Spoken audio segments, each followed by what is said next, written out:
بسم اللہ الرحمن الرحیم۔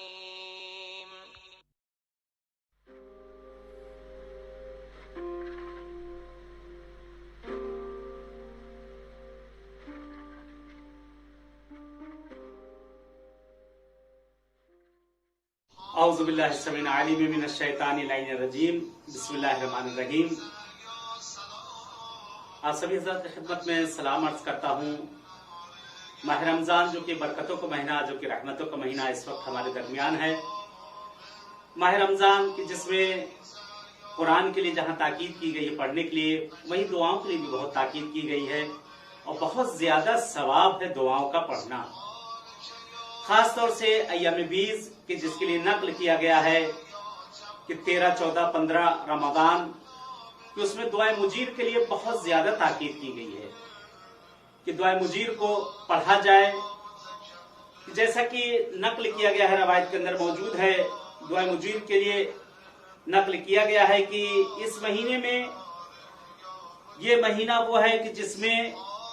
پروردگار عالم نے ہمیں اور آپ کو بخش دیا ہے،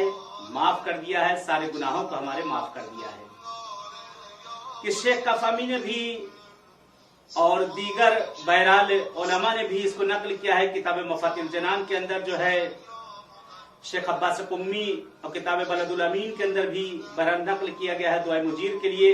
کہ بہت بڑی دعا نہیں، ایک چھوٹی سی دعا ہے، بہت زیادہ 10 منٹ یا 15 منٹ، بہت زیادہ اگر آپ لہن میں پڑھیں 15 منٹ اس میں لگے گا پڑھنے میں۔ اس دعا کے لیے تاکید کی گئی کہ اگر یہ 3 شب اگر پڑھی جائے تو خداوند عالم بہرحال اس دعا کے صدقے میں، پروردگار اس دعا کے صدقے میں کہ جو اس مہینے میں پڑھی جائے گی، معبود ہمیں بھی بخش دے گا، ہمارے تمام گناہوں کو بخش دے گا، جتنے گناہ ہم نے کیے ہیں۔ یہاں تک کی روایت ہے معصوم سے کہ مولا فرماتے ہیں کہ اگر کوئی شخص بہرحال اس دعا کو، دعائے مجیر کو اگر یہاں پر پڑھا جائے تو فرماتے ہیں کہ اگر اس کے گناہ پہاڑوں کے وزن کے برابر ہوں، درخت کے پتوں کے برابر ہوں، پانی کے قطرات کے برابر ہوں، ذرات کے عالم کے برابر ہوں، تو پروردگار اس کے تمام گناہوں کو معاف کر دیتا ہے، تمام گناہوں کو بخش دیتا ہے۔ نقل کیا گیا ہے اس دعا کے لیے کہ جس کے لیے جو شخص اس دعا کو ماہ رمضان میں ایام بیز میں پڑھے تو اس کے تمام گناہ اس کے معاف ہو جائیں گے، چاہے وہ بارش کے قطرات کے برابر ہوں، درختوں کے پتوں کے برابر ہوں، صحرا کی ریت کے برابر ہوں، کیوں نہ اس کے کتنے ہی زیادہ گناہ کیوں نہ ہو، پروردگار اس کے گناہوں کو معاف کر دے گا۔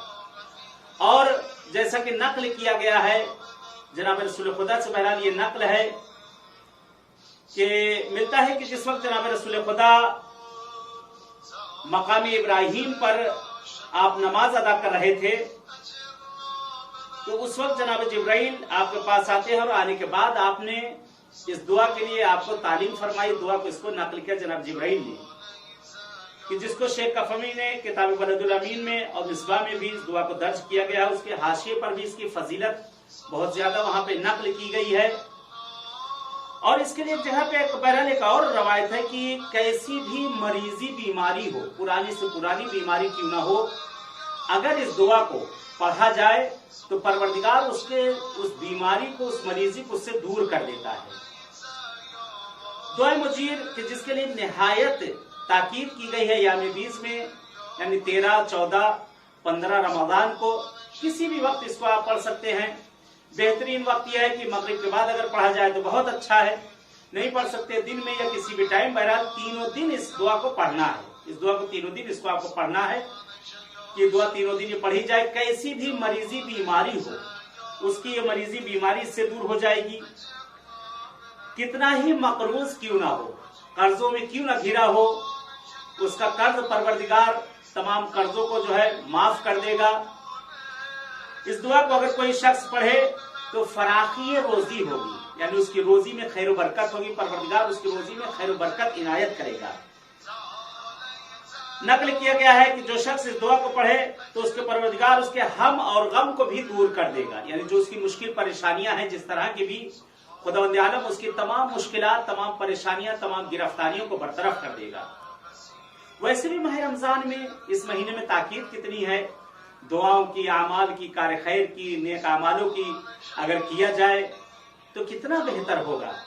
اور آج پروردگار نے ہمیں جب یہ مہلت دی ہے تو کیوں نہ ہم اس سے استفادہ کریں، کیوں نہ ہم اس سے فائدہ اٹھائیں، کیوں نہ اس سے فائدہ حاصل کریں۔ ماہ رمضان یہ رحمتوں کا مہینہ، برکتوں کا مہینہ دھیرے دھیرے ہمارے درمیان سے بہرحال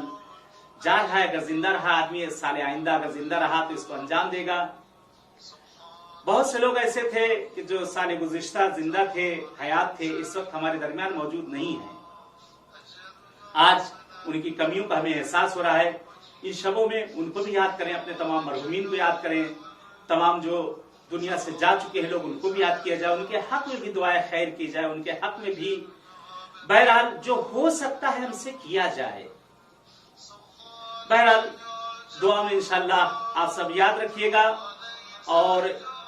ان شبوں میں بہرحال اس دعائے مجیر کو جو مفاتیح الجنان میں بہرحال شروع میں اور دیگر کتابوں میں بھی بہرحال ماہ رمضان کے اعمال میں آپ کو مل جائے گی